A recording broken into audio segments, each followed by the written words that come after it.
it's like going to your hairdresser or your doctor. You know, it's something that you do and you go because you trust them. And I think as advisors, you know, that term gets used a lot loosely, but I think it really is important that once you've developed a relationship, and that's what I think this is really about. It's about knowing that you can, at the drop of a hat, drop an email to me or Ed and know that, you know, you're going to get a response and you're going to get what you need.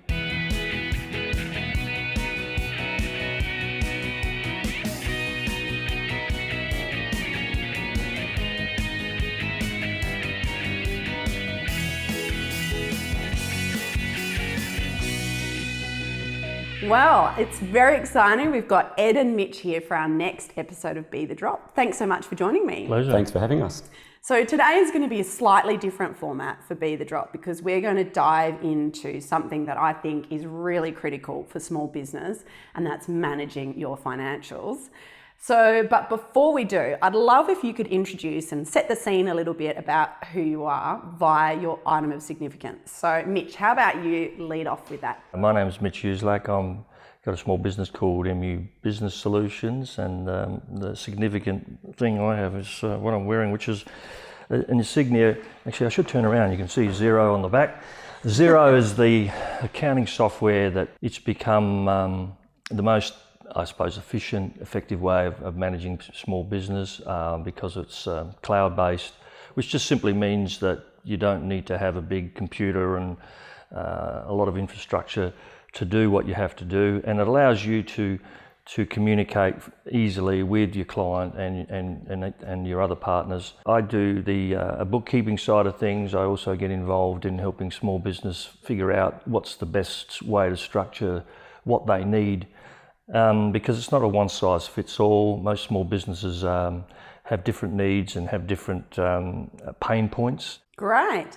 And Ed, what have you got for us? Edward Bernard, and I run a small business called Formula Accounting, which is a professional accounting business. I'm a tax agent and a certified practicing accountant. Well, my item of significance, and you probably don't think it is that significant, is my trusty old iMac. And the reason this is significant to me, the accounting industry's been consumed by technology and software, as Mitch has pointed out, and what that has allowed me to do is effectively 3.5 years ago, I started my business with this laptop and this laptop only, and it was my only item of equipment. And the software really allows us to connect, you know, with our clients and provide a really valuable service. There is another reason. I've got the laptop here though, and I'm going to show this to you, Amelia, and you'll be disappointed in me. Oh no. I thought you were going to show us a picture of your kids. Yeah, it is my kids. Yeah, it is his kids, but they're wearing port outfits. I wasn't game enough to bring that up, Ed. You're a game person. So for me, and you know, for most of my clients, family is paramount. And, absolutely. And I could have easily followed a career path in a big firm, a big system, but I made a conscious decision 3.5 years ago, because I could, with the evolution of software, to start my own business. And that's allowed me to spend significant more time with my family. I lease an office which is directly behind my kids' school, and yeah, I really enjoy doing that. But at the same time, it doesn't compromise the sort of service I can provide to my clients, because I can engage with them through all the latest software. Fantastic. How I actually met Mitch and Ed was through Lucy Corns from She Shopped. So Lucy has been working with you. Yeah, Lucy's one of my clients for the last 3.5, 4 years. Yeah, so I was at an event with Lucy and was talking about challenges with small business, and one of the big things was I was feeling really overwhelmed by managing the financial aspects of the business. And I am a communication specialist, I work in marketing, and that's something I'm really passionate and do well. Yeah. Business, financials, numbers, you guys know, are not my strong point. But I know that I'm not alone, and this is something that you mentioned. And Lucy said, do you know what, Amelia, I was there, I felt you, it was terrible. And then I met Mitch. He's amazing. You need to talk to Mitch. And so through that conversation, I met with Mitch, and Mitch mentioned Ed. And now I feel really confident and comfortable in the business side because I refer to you. So what I wanted to do in this episode is share that and go, I really appreciate the service that you do. It helps me be better at my business because it's an aspect I don't have to worry about. It makes sure that I meet all my legal requirements, which is also really important. So what I want to do is just ask a few questions for both of you so that we can try and help share that knowledge and maybe give a few tips and bits and pieces. So, Mitch, how about if Well, yeah, I think that's a good entree into. Ed mentioned that he's a tax agent. I'm a BAS agent. I'm not a tax agent. I can do, register BASs and a lot of the tax stuff, but I don't provide advice. But what I realised was everybody would like to know, is there a central point I can go to? And it'd be nice to go somewhere where you can at least get that information or get somebody who can pull it together in a simple way. Business owners usually are in business because they're either good at something, at doing something, good at selling something, or good at making something. But that doesn't mean that they're good at the financial side. In fact, quite often they're not very good at it. Not yourself, not included, Amelia. That's all right. I'm happy to wear that hat. And we just I guess point them in the right direction, put the right structures in place, and make sure that they don't pay any more tax than they have to, of course, and free them up to do what they're good at. Well, and I think I don't have any problem with saying that because the idea that we should be good at everything is kind of crazy. And, I take a lot of pride in the fact that I have freed up my time because my time is valuable and I can focus it on the areas where I can, grow my business. Rather than trying to, stay up until midnight, going through stuff, still getting it wrong, and just driving myself insane in the process. Lots of people still do that as well, yeah. Yeah, and it's just, for me, I just don't see the point in that. Now, something that you've both talked about is the software. Now, and Ed, you talked about this is the ability to change your business, but also you've both mentioned how you can help other people. So perhaps let's talk a bit about the software then. Probably 5 years ago, the accounting software market was really poor. There was a one horse race, and that particular product was quite complacent and didn't evolve. And along came a little, well, not so little anymore, but a company from New Zealand called Xero, Xero. That product they've created has completely turned the accounting industry on its head. 5 years ago, I wouldn't have been able to start my business, but 3 years ago I could, because of primarily Xero, so I actually owe a fair bit to them. But the software itself is terrific, automated, easy to use. You can collaborate with clients, so the software is Xero that I'm referring to. It's a effectively small business hub to manage everything from sales invoices, payroll, purchase invoices, managing your contacts. And staff. So Mitch, something that you manage as part of the bookkeeping is payroll. And what I really love is that staff can have an app. It's accessible on their phone. Accessibility via the cloud is so much easier because we don't have to be in each other's pockets every week and meet up, and we can easily collaborate via these apps and software because it's cloud based. I mean, it is what it is, the accounting product, and it's terrific, it automates things, but for me the real power of Xero is the apps, all of the add-ons that synchronise with Xero, and I liken it to Apple and the App Store, in that Apple is a terrific phone, but without those apps it really wouldn't be that good. And the same with Xero. I mean, it's very good at what it does from a basic book, well, not that basic anymore, but from a bookkeeping sense. But then I think there are 600 odd apps, other software providers that integrate one way or the other with Xero. So whether that's receipt bank or an inventory or GeoOp, or industry specific. So if you're in the hair industry, there's a salon app, and they've really got something for everyone, and it continues to grow. I've got electricians and plumbers who historically would work all day digging trenches and spend 15 hours working really hard, back-breaking stuff, and then have to come home and write out invoices or manifests and stuff like that. Now we've got Xero, and they will be connected to typically Receipt Bank for the bill paying. We'll have them on something like I've got this thing here, GeoOp. Well, there you go, there's a plug. There's a plug. I mean, this is just an example of workforce management. Now, it's not a very expensive, again, another app, and what they do is they manage their workflow, jobs. They schedule their jobs. They might have 5 vans on the road. The guys now get up in the morning and they've all got their mobile phones. They log in.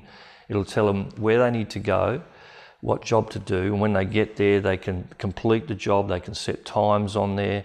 They can get a customer to sign digitally on there if they have to. They can take photos of any defects that need to be commented on. It's signed off. The boss says, yeah, it presses a button, it gets invoiced, it gets sent to Xero, which manages the end product. So again, having to be able to do this in an efficient way without having lots of paper and stress cuts down the amount of time he needs to spend at night. Like I said, after working 15-hour days, he doesn't want to be spending 4 hours at night where he can't be sitting with his kids and his wife having a nice meal. Receipt Bank is something that I use as well, and that's something you've set up. Mind you, I have had some, I'm not always good at doing it, which is why I was chuckling garbage in, because sometimes I'm not always the best and you have to follow me up. But again, that's all part of the process that I love, because you go, Amelia, there's some stuff here that you haven't sent me the paperwork. Yes. And I know that for many small businesses and people that I speak to, they're like, oh, I've got to keep this receipt for that and this receipt for that, and then shoving it in a shoebox or they're putting it in. Receipt Bank's a game changer, and huge game changer. I mean, for tradies or any business owner really, to be able to take a photo of your receipt and it goes directly into your accounting software, it just forces you to become paperless. Receipt Bank actually does the work for you. So, Receipt Bank is effectively an app where you take a photo of your receipt, and that receipt is put into your accounting software. Extrapolated and it's read. And in some respects, it's replaced bookkeeping. I mean, the traditional bookkeeper that's what they would do. They would get the receipts and invoices and manually enter it into the software. And to be honest, those people who relied on that process, they're under a real threat, and the bookkeepers who are successful now are the ones who know how to use the software, know how to implement it and recommend it, which is why Mitch is doing well, and a handful of others as well. So, because it is still a complex area, because without getting too technical, there are some suppliers who charge GST, others who don't. There are some bills that have split. So all this has to be, if it's done properly, if you do it manually, it takes quite a bit of effort and time, and that's a cost. Whereas with things like Receipt Bank, it's clever enough to read it, and it will actually go, well, that part's GST free, that part's not. So what it does is just cutting down all that extra grunt work that used to be done manually, and do it in a very efficient way and a compliant way. So it's the sort of stuff that really used to be exclusive to big business not long ago, but now this sort of technology just really helps small business. Ed mentioned that when we started with Xero, there was only really a handful of these apps, but over the last there's now 600 options. There's a big community of Xero users and app users as well, so when you're looking at implementing some software, you can get some really good reviews and understanding what works, what doesn't work, and not go in blindly. So it's strange. I mean, I know we've banged on about Xero a lot, but every year there's a Xero conference in Australia, and I think they have them overseas as well. This one was... there we go. Xero conference top. This was in Brisbane in 2016. And to put it, it's almost like a cult when you go to these things. They manage. You pay a lot of money to go to it, and the managing director or the CEO stands up, and everyone cheers and carries on. And but there was 3,000 people at the Xero conference all this around year. Australia. I think 4 or 5 years ago there were less than 100. So. The growth has been phenomenal. Now, another aspect, Ed, that we've been sort of slowly building up to, and it was something that I felt, that I needed to as a growth aspect, is the budgets and forecasting. And I think I put you off for quite a while before I would there's a big gap between our correspondence there. But and I'm sure that many other small business owners can relate to that. Once you're putting things in writing and setting yourselves targets and making that real, it might be something that we all go, yes, that's what I want to do. But then the reality of that is quite different. So that's, another aspect that I really like. Yeah, that's something that I mean, my view is every small business should have a budget, one way or the other, and the actual process of building a budget is important for the small business owner, but also the accountant, because you learn a lot about the business through the process.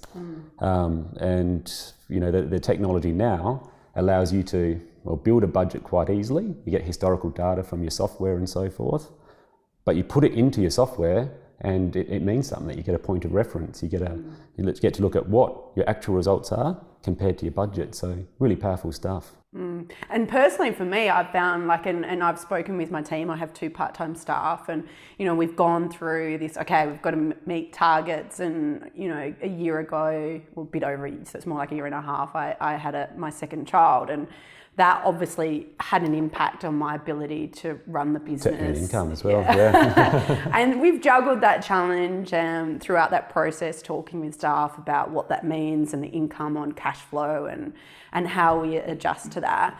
And now having that budget, I feel like it's been, like, I like a build up. I like to have that going through that process. Some people might, you know, be able to just go, right, I'm just going to set this budget to go, but it's worked really well for me. You know, and now that we've got that point, I'm really excited for the end of this month because I feel like I've done it. I've looked at your actuals versus budget, and it's starting to shape up. I feel like I'm nearly there, and I've got 2 more invoices. So there's another aspect of that, and that's cash flow. You touched on cash flow as a really, really important thing. Yeah. And the other strength, again, about having real-time, up-to-date information is it is real-time. I mean, it's telling you where you are now, not 6 months. Like in the old days when you were getting your financials, they're already 6 or 12 months too late. It's old news, It's old news. And what it doesn't do is it doesn't allow you to take steps that you might need to do to address a potential situation. And cash flows is a really, really important thing for small businesses, particularly growing businesses.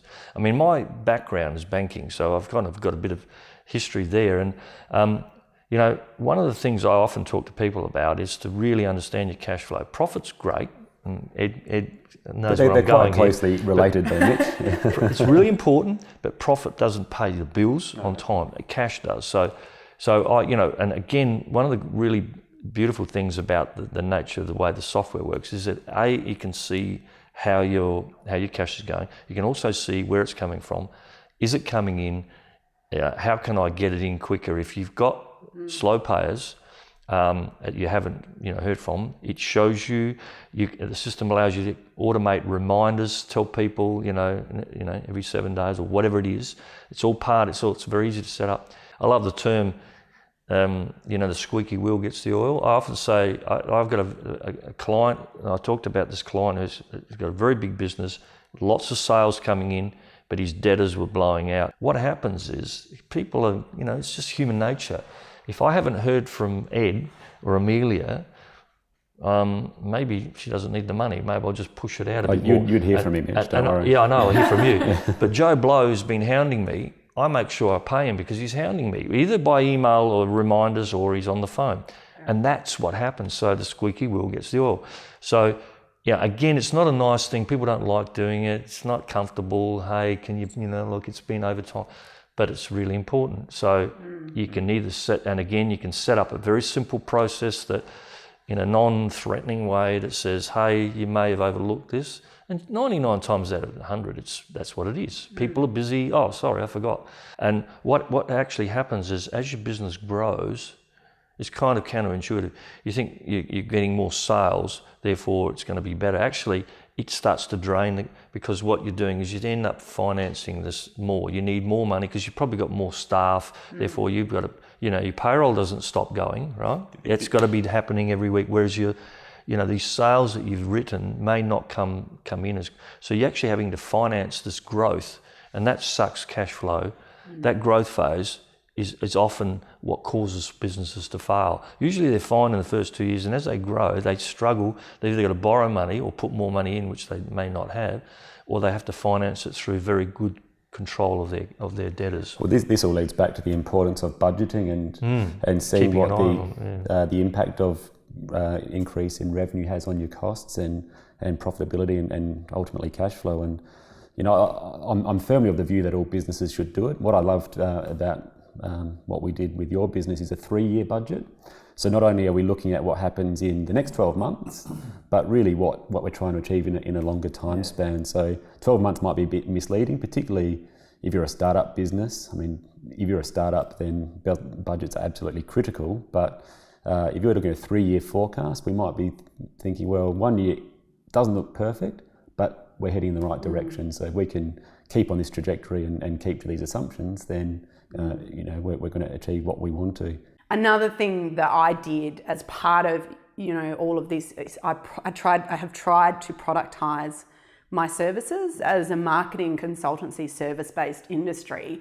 That doesn't happen a lot, and I understand why, because each client's needs are very different, and that's there's so much variation in who their audience is, whether they're a product or a service. So the communication style is different, but what I wanted to try and do is go, yes, how we communicate is different, but the application and try sort of approach, say, is an accountant services based, your bookkeeping. And Mitch, you said the same, each business is very different, but the rules and regulations of how you bookkeep is the same. Both Ed and I have decided to go to what we class as a fixed fee type pricing, or value-based pricing. And therefore you measure that not in terms of, Mitch, did you spend 2 hours or 1 minute or 15 minutes or whatever doing this? If you feel you're getting value with what you get back, then I think that's really what you want.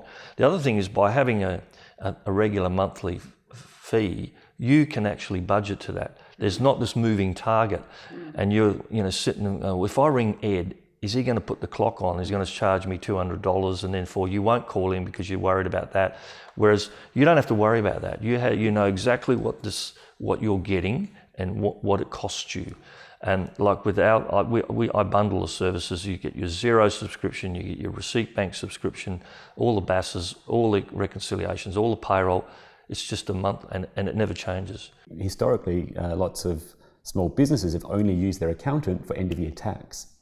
And that's all fine, but if you're preparing a tax return 9 months after the end of the financial year, that data is between 21 months and 9 months old.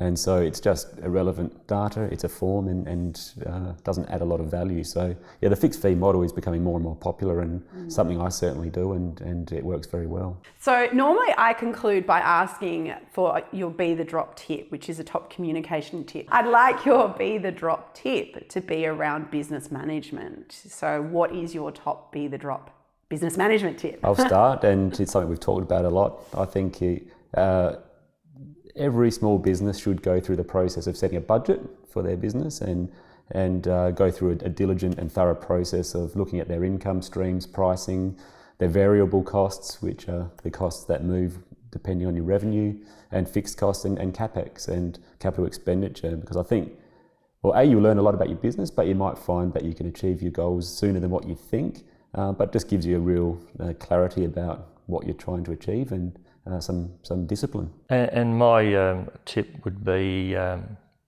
cash flow is king. I guess it doesn't matter what kind of business you're in. Just have a mechanism that allows you, in a very easy and simple way, to keep on top of your debtors and stuff like that. Because at the end of the day, you could have the best business in the world that's bringing in huge amounts of sales, but if it's not coming in through the door quick enough, it can really be an issue. And I think as well, the other aspect for me of why I love working with you guys is because having these conversations, like understanding cash flow is king, and the importance of clarity and budgeting, and the ability that you could change, achieve things sooner.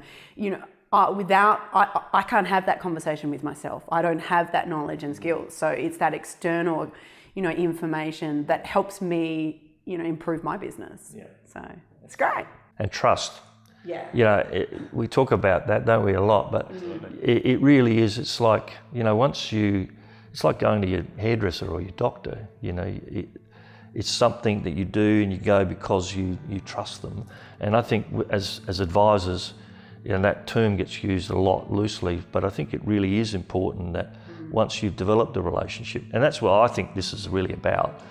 The actual work is important, but it's about relationships. It's about knowing that you can at the drop of a hat, drop an email to me or Ed and know that you're going to get a response and you're going to get what you need. Great.